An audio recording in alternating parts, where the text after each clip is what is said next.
A millionaire's son didn't speak for 3 years. Then a nanny changed everything with just one word.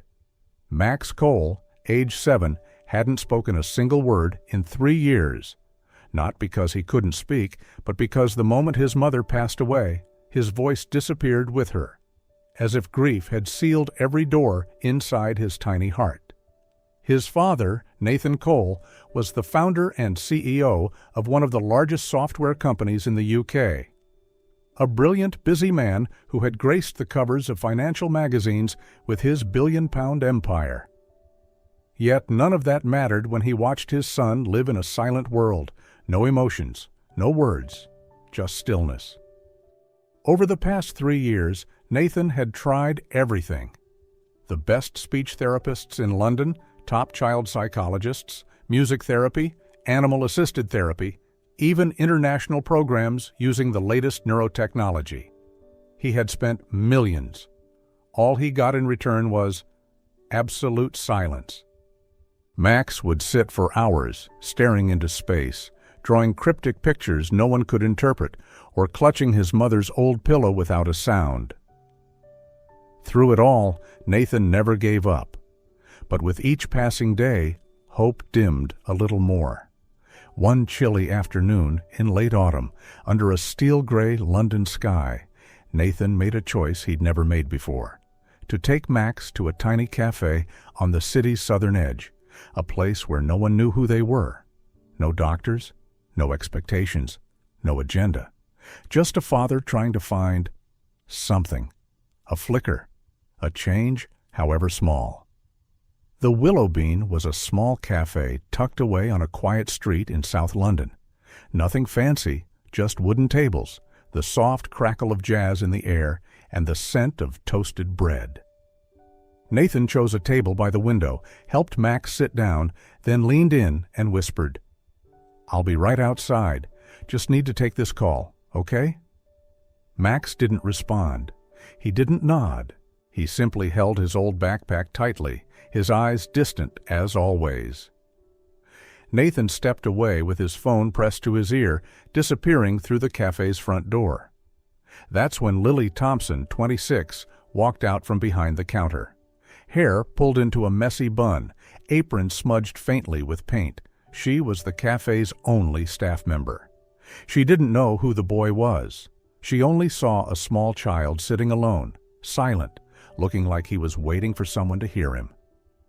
Lily didn't offer a menu. She didn't ask the usual questions. Instead, she approached the table slowly, crouching to meet the boy at eye level. "Hi there, I'm Lily. Would you like to draw while you wait for your dad? I've got some really cool markers." No answer. But his eyes flicked toward her, then quickly away. Still smiling, Lily gently placed a small box of markers and a blank sheet of paper on the table. She sat in the chair across from him, calm and unrushed. She picked up a red marker, twirling it softly in her fingers. "Do you like red?" Silence again. "If you like it, you can keep it. Or maybe draw something?" A quiet moment passed. Then slowly, Max reached out and took the marker. His lips parted slightly. A sound came out, so soft it could barely be heard. "Red!" Lily looked up. She couldn't be sure she'd heard right, but there was a flicker in his eyes. Something had shifted. She didn't press. She didn't celebrate. Just offered him another marker and whispered, "Would you like to draw with me?" When Nathan returned, he froze in the doorway. What he saw was something he hadn't seen in 3 long years. Max was drawing, and he wasn't alone. When Nathan stepped back into the cafe, he paused just inside the doorway. Before him was a sight that made him freeze. Max was drawing. Not aimless scribbles like usual, but real shapes. A house, a tree, and next to them, a woman with long hair. No one had prompted him. No one was directing. Max was simply doing it. Sitting beside him was the same young woman, Lily. She wasn't talking or asking questions. She just sat there quietly, observing, occasionally handing Max another marker. Her presence was close enough to comfort, but distant enough not to overwhelm. Nathan didn't dare disturb the moment. He walked slowly toward the table, and Lily noticed him. She stood up politely. "I never asked. Would you like anything to drink?" It took Nathan a few seconds to respond. He hadn't expected her to notice something as small as that, not with everything else happening. "A cappuccino, please." "Thank you." Lily nodded and walked back to the counter. Nathan sat next to Max. The boy glanced at him, just once, then returned to his drawing. That single glance felt more powerful than 1,000 words. It was connection. A few minutes later, Lily returned with the drink and smiled. "Here you go." Nathan looked at her and spoke with quiet sincerity. "Would you mind sitting with us for a moment? Just a few minutes. I need to understand what's happening. Max hasn't been like this in 3 years. Lily hesitated, then gently pulled out the chair across from him. She didn't rush, didn't act surprised. She simply listened. Nathan shared everything. About the day Emily, his wife, suddenly passed from a brain hemorrhage, leaving behind a child too young to grasp the weight of loss. About the endless search for therapies, doctors, and miracle programs. Every expert offered advice. Every treatment carried hope, and then disappointment. Lily said nothing for a long time. She nodded, occasionally glancing toward Max, who continued to draw quietly. "Kids speak when they feel safe," she said softly. "And sometimes all they need is someone who doesn't rush, someone who's not trying to fix them." Nathan looked at her as if she'd just voiced the truth every expert had missed. "What do you do?" he asked. "I'm just a server. I studied special education for a while, but dropped out to care for my younger brother." The simplicity of her answer moved Nathan. It wasn't about credentials. It was about authenticity. A few minutes later, Lily picked up the red marker. "Can you tell me this color again?" she asked, her voice as soft as a breeze. Max looked at the marker, then at her. He spoke, just above a whisper. "Red." Nathan held his breath.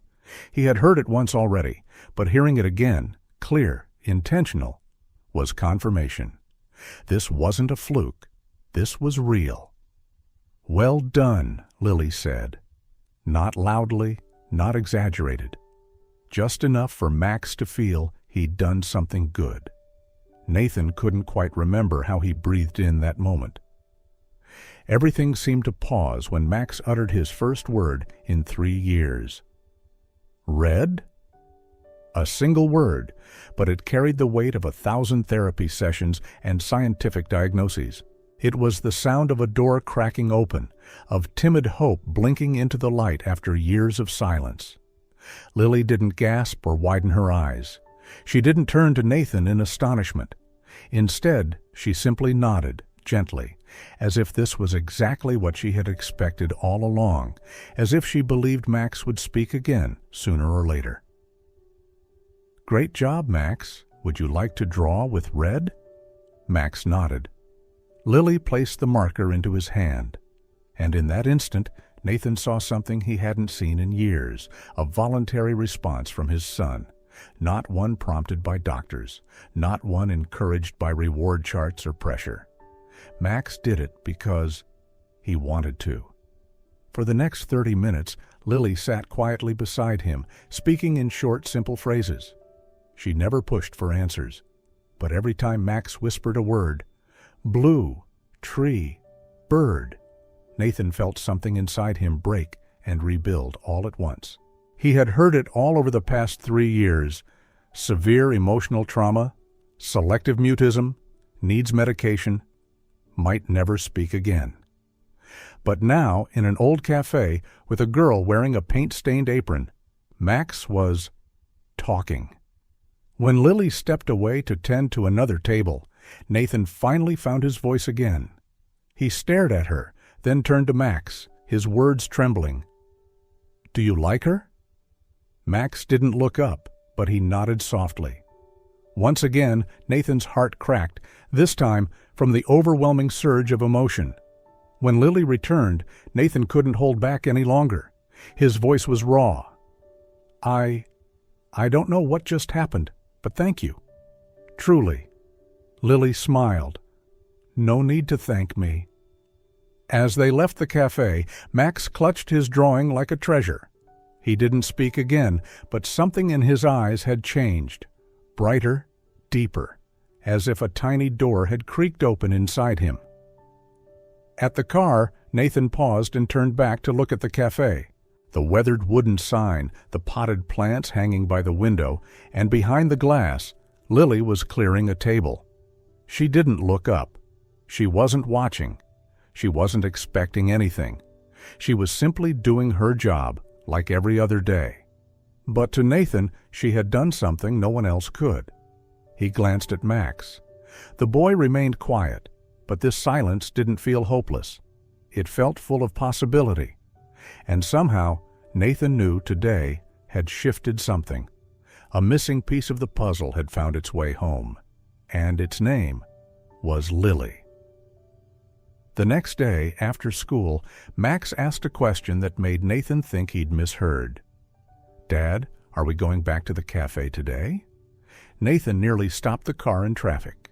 In 3 years, Max had never asked for anything like that. There had never been anticipation in his eyes. And now, this wasn't just recovery. It was joy. They returned to the Willow Bean. Nathan didn't wear his usual suit. He opted for jeans and a casual shirt, as if he, too, needed to step out of his world and just be a regular dad. The cafe looked the same, quiet, warm, familiar. Lily was wiping a table in the corner. She looked up as they entered. Not surprised, not performing. Just a genuine smile that warmed the room. Max ran straight to the drawing table from the day before.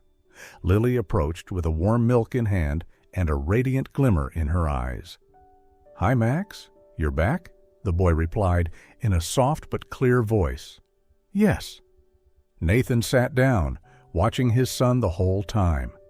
A part of him still couldn't believe what was happening. Lily went back to her tasks, moving with ease and intention.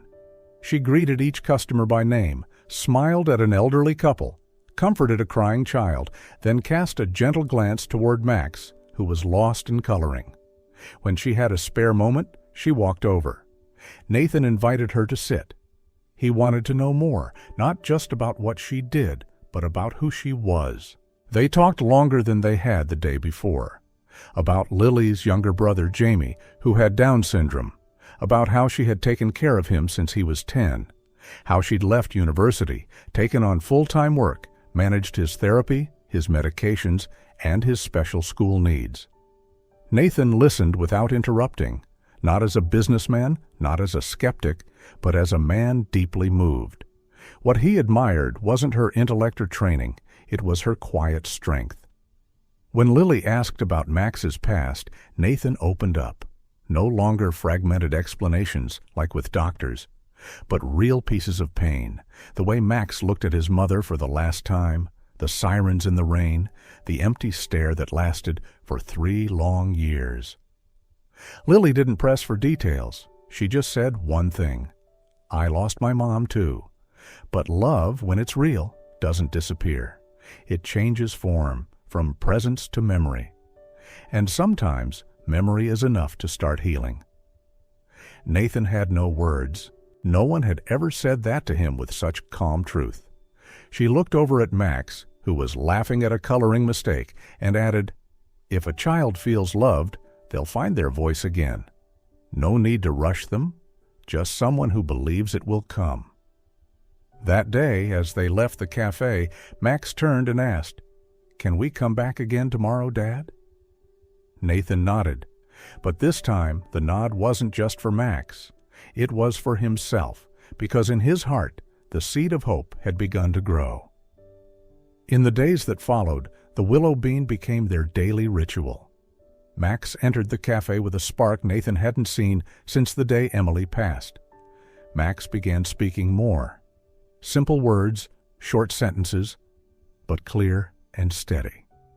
He talked about classmates, favorite colors, and sometimes even dreams. He drew every day, not just houses and trees, but suns, birds, and a woman who always stood beside him in the pictures. Lily noticed each tiny change.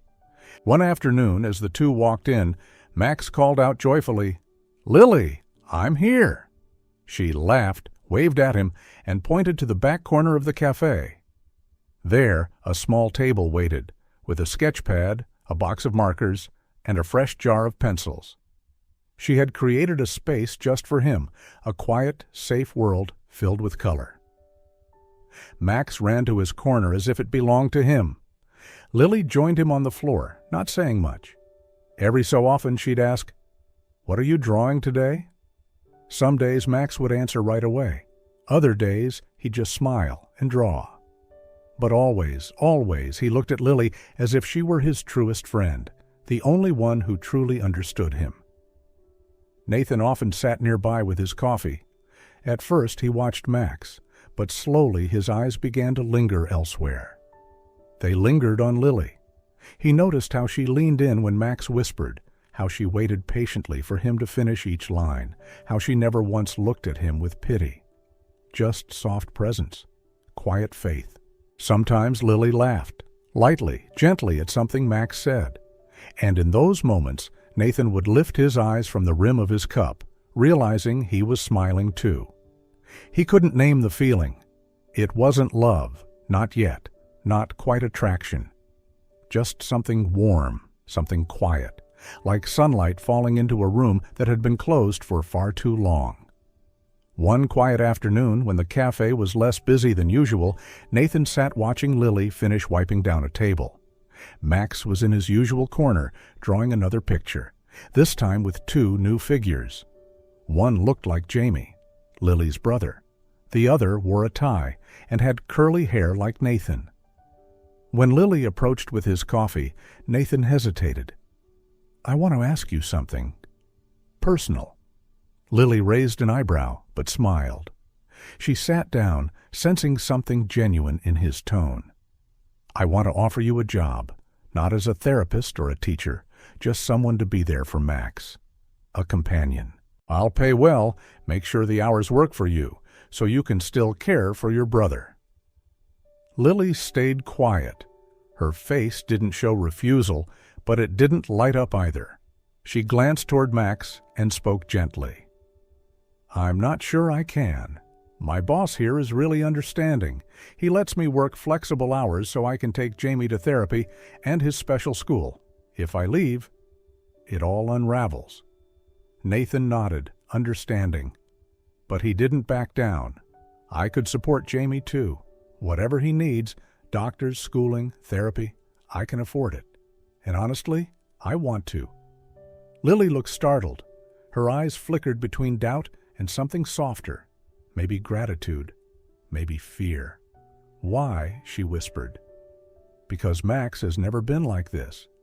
Because you did what hundreds of professionals couldn't. Because I believe you have something money can't buy." His answer left her silent. Then she asked the question she'd been holding back. "What do you really do?" Nathan looked at her for a long moment before replying. "I'm the founder of CoalSoft. You might have heard of it. Some tech news, maybe." Lily's eyes widened. She leaned back slightly, as if the ground beneath her had shifted. "You're the CEO of CoalSoft?" Nathan nodded slowly. He didn't rush to explain. He knew she needed space. The air between them felt heavy, uncertain, but before the silence could grow too long, Max came running from the corner, holding his newest drawing. "Miss Lily, look, I drew all of us. You, Jamie, Daddy, and me." Lily took the paper, her lips parting. 4 people stood hand in hand. Above them, in wobbly crayon letters, was a single word. Family? Nathan looked at Lily. She looked at Max. And in that moment, class, status, and logic fell away. What remained was truth. A child had found his voice through love. A man had begun to believe in life again. And a woman, ordinary in every way, carried the most extraordinary gift of all. unconditional kindness. That night, the small Brixton apartment fell into a quiet hush. Lily sat alone by the wooden chair next to the window, streetlight casting a soft amber glow through the thin curtain. In the room next door, Jamie was fast asleep, his arms wrapped around a worn-out teddy bear. His steady breathing sounded like a lullaby, pulling Lily back into her thoughts. On the table lay the drawing Max had given her. 4 people, hand in hand, and above them the word family still etched in crayon. She touched the paper gently, as if she could feel the weight of the wish inside it. Nathan's offer echoed in her mind. It wasn't a job. It wasn't a transaction. It was a home, a place to belong, a family. But fear held its place too. Who was she in his world? A girl who never finished college, working long shifts to support her brother. And Nathan. He could change their lives with a single phone call. Lily clenched her fists. Her pride hesitated. But then she glanced toward Jamie's room. He was sleeping peacefully, his face soft and calm, the very peace she had fought for all her youth. And now there was a chance for him to live better, safer, a chance she could never give alone. She closed her eyes. This wasn't about her. It was about love, for the boy who had taught her what unconditional love truly meant. A week later, Nathan drove into a modest housing block in Brixton, where Lily and Jamie lived. Max sat in the back seat, holding the drawing they'd made earlier that week, unusually excited. He wanted to give it to Jamie, a boy he hadn't met yet, but who already lived in their shared family picture. The apartment was on the 3rd floor, white painted walls faded by time, a few flower pots hanging from the balcony. When Lily opened the door, Jamie came running out with a wide smile. At 19, his eyes were bright and kind, his shaggy hair bouncing as he waved. His friendly voice immediately made Max smile back. Within minutes, the two were sitting on the living room floor, drawing together as if they'd known each other forever. Jamie showed Max how to blend colors using his fingers, while Max taught him how to make a rainbow with 3 markers at once. Lily stood back, watching, half surprised, half moved. Nathan sat beside her, still holding the cup of warm tea she had made. The kitchen was small but cozy, filled with the faint smell of cinnamon and baked cookies, like all the quiet afternoons had gathered there. He turned toward her, voice low but steady. "Lily, I don't want to hire you anymore." She looked at him, startled, but before she could misunderstand, he continued, "I don't need an employee. I want you and Jamie to move in with Max and me, not to work, to live as a real family." The room went still. Only the boys' laughter filled the silence. "I've already contacted the best support center for Jamie. If you agree, I can provide for his future, something stable, long-term. But more than that, Max needs you, not just as someone who helps, but as someone who belongs." Lily looked at him, her heart caught in a whirl of emotion. Part of her wanted to believe, the other part feared it. The gap between them was too wide, a billionaire CEO and a girl who dropped out of school to raise her brother. "What could I possibly give you?" she whispered. Max answered before Nathan could. He ran over, holding the drawing tightly, and said with all the innocence in the world, "Miss Lily, if you're family, then you're supposed to live with us, right?" Lily laughed as tears welled in her eyes, nodding softly. Some questions don't need explanations, just a feeling true enough to answer them. Nathan's offer still lingered in the air as he and Max left the small Brixton apartment that afternoon. On the drive home, Max sat in the back seat, holding the drawing and softly humming a tune. He didn't fully understand what had happened, but he sensed something shifting in the way his dad looked at him and in the way Lily had looked back. Nathan understood it all too well. He had just done something he never imagined himself doing, asking a woman and her brother to become part of his family. Not out of impulse, but out of something deeper. In his heart, he knew it was right. But Lily wasn't ready yet. In the days that followed, they continued visiting the Willowbean as usual. Everything seemed the same. Lily still brought Max his warm milk, still asked him what he wanted to draw. But between the smiles and soft exchanges, there was an unnamed silence. Nathan didn't push. He waited. Just as Max had waited 3 years to speak, Nathan believed that some things take time, and that time, when it's right, speaks louder than urgency. A week later, Lily left a small folded note on the cafe counter as Nathan paid. In her soft handwriting it read, "If your offer still stands, I'm open to talking more. This weekend, at my place. Jamie wants to see Max." It was the beginning. That weekend they met again. No more proposals, no tension. Just kids laughing in the living room, the clink of teacups in the kitchen, and the kind of glance that lingers longer than expected. Then the decision came, not in words, but in gestures. The Richmond villa no longer looked the same. The expensive abstract paintings were taken down, replaced by Max and Jamie's colorful drawings. The once silent living room now echoed with laughter, the scent of fresh-baked cookies, and soft music playing gently from hidden speakers. Lily and Jamie officially moved in with Nathan and Max on a quiet Monday morning. There was no ceremony, no formal announcement, just boxes, hugs, and Max calling out, "Lily, where's Jamie?"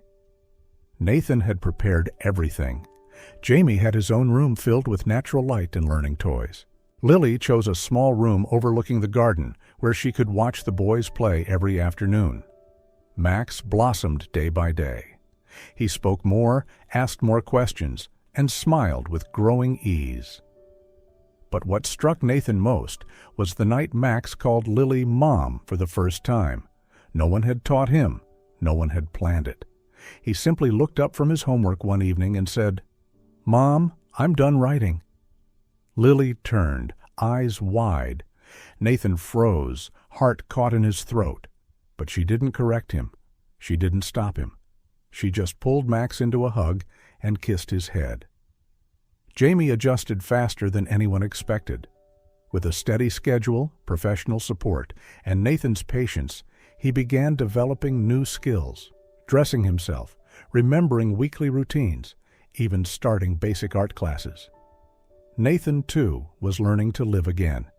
He cut back his work hours, silenced his phone each evening, and started cooking, even if it was just clumsy pasta. He was grateful to Lily, not just for love, but for life. One night, after the kids had gone to bed, Nathan and Lily sat together in the backyard. The air was cool, garden lights cast a golden glow, and the soft sounds of crickets felt like a lullaby. He looked at her, voice low, unguarded. "I never thought I'd feel this alive again. After Emily, I thought I had nothing left but work, money, and walls. But you opened a door I thought was locked forever." Lily didn't answer. She leaned her head gently on his shoulder. There were no promises spoken, no declarations made. Because when love is real, it doesn't need to be announced. It just needs to be present, true, quiet, and warm. One early spring Sunday, the whole family returned to the Willow Bean. The cafe hadn't changed. The same wooden tables, the comforting scent of coffee, and sunlight cutting across the windows like the start of something new. Max ran in first, holding a neatly folded piece of paper. Jamie followed behind, proudly showing off the first bracelet he had made on his own at the Skills Center. Lily walked between them, her hand still naturally laced with Nathan's. They sat at their usual table, the one where it all began. Lily ordered warm milk for Max and Jamie's favorite pastry. Nathan just looked around, not at the place, but at the people around him. Family. Max waited until everyone was settled, then carefully unfolded the paper, his voice full of pride. "Dad, this is my writing assignment. My teacher said we should write about our family." Lily smiled. Nathan nodded. "Let's hear it, buddy." Max took a deep breath and read without hesitation. "I have 2 mums. One is in the sky. She used to sing me songs and read me stories. I miss her. The other one is here. She makes me laugh, helps me draw, and hugs me when I'm sad. I think I'm lucky. Most people only have one." For a moment, no one spoke. Lily covered her mouth. Nathan looked down at his coffee, feeling warmth blur the edge of his vision. Max looked at them and asked innocently, "Is that okay, Mom?" Lily smiled, nodded, and pulled him into a hug. "It's perfect, sweetheart." Just then, Jamie took a small wooden frame from his backpack. Inside was a collage he'd made himself, the word family spelled out in multicolored letters. He looked at Nathan, his voice steadier than it had ever been. "I made this for all of us. They taught me how to measure, cut, and glue. It was hard at first, but I did it. By myself." Nathan beamed, receiving the gift as if it were priceless. A soft breeze flowed through the window. Lily looked at Nathan, her gaze calm but full. Nathan gently squeezed her hand. "If I hadn't brought Max here that day, I'd still just be a man who knows how to make money but not how to live." Lily didn't answer. She rested her head on his shoulder. There was nothing left to say. Everything they needed was already here. One late summer evening, as the first whispers of autumn drifted through the windows, Nathan took Lily out into the backyard. Max and Jamie were already asleep. The house was quiet, save for the gentle hum of jazz playing through the small speakers. The garden lights cast a soft glow on Lily's face. She wore a cozy sweater, her hair tied up, her features tired from the long day. But to Nathan, she had never looked more beautiful. He watched her for a long moment before speaking. "There's something I want to ask you." Lily turned, expecting him to tease like always, but the look in his eyes silenced her. Nathan reached into his pocket and pulled out a small velvet box. Inside was a simple, elegant ring, radiant like everything Lily had brought into his life. "You didn't just help Max find his voice, you helped me find mine. I was living, but not alive. I don't want to go another day calling you anything less than my wife." Lily covered her mouth. Tears spilled before she could even nod. No grand speeches were needed. Just that one nod was everything. The wedding took place 3 months later in the backyard garden. Only close friends and family attended, and the sound of Max and Jamie's laughter filled the air like music. Max served as best man, and Jamie, wearing a suit lovingly altered by Lily, was the ring bearer. Nathan couldn't hold back his tears when Jamie walked up the aisle holding a small pillow with 2 shining rings. When the officiant asked if Lily said yes, she didn't answer with words. She turned, hugged Max, and said, "Yes, because this is where I belong." One spring morning, Lily stood in the bathroom holding a pregnancy test in trembling hands. When 2 pink lines appeared, she gasped softly. Nathan was making breakfast, Max was studying with Jamie. She stepped out, eyes red, not from worry, but joy. "We're having a baby." Nathan said nothing. He just pulled her into a long embrace. He understood, and he believed. 9 months later, in a quiet hospital in Richmond, Lily gave birth to twin girls, Emma and Eliza. One had dark hair like Lily, the other soft brown curls like Nathan. Max whispered, "I'm a big brother now," while Jamie cried as he held the tiny newborns in his arms. The house was no longer quiet. Cries, lullabies, and the word Mom filled every corner. But it was those very sounds that made the place truly feel like home. One late night, while all 5 children slept peacefully, Nathan stepped out onto the balcony, looking out at the city lights.